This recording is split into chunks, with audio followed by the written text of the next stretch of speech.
Magandang araw, mga kaibigan. Kayo ba ay isa sa mga warrior o yung mga palaging nag-aalala sa mga bagay-bagay, lalo na kapag may problema? Ito po ang sabi ni Jesus sa Matthew chapter 6 verse 34, "Do not worry about tomorrow, for tomorrow will worry about itself. Each day has enough trouble of its own." Kaya't huwag ninyong alalahanin ang bukas, sapagkat ang bukas ang mag-aalala sa sarili niya. Sapat na ang inyong mga suliranin sa bawat araw. Itinuturo sa atin ni Jesus na huwag tayong mag-alala sa hinaharap.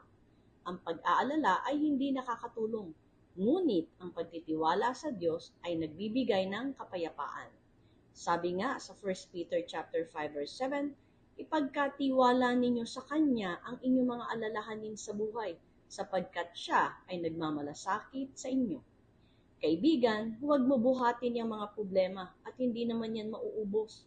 Instead, ibigay mo yan kay Jesus nang may pagtitiwala na tutulungan ka niya at nang maging payapa ang iyong isip.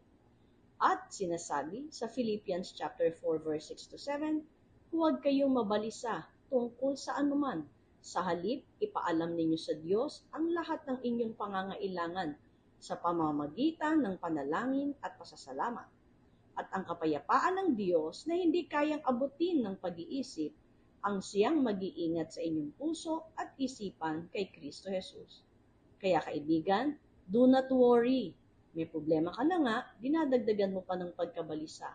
Nakakatanda yan at baka magkasakit ka pa.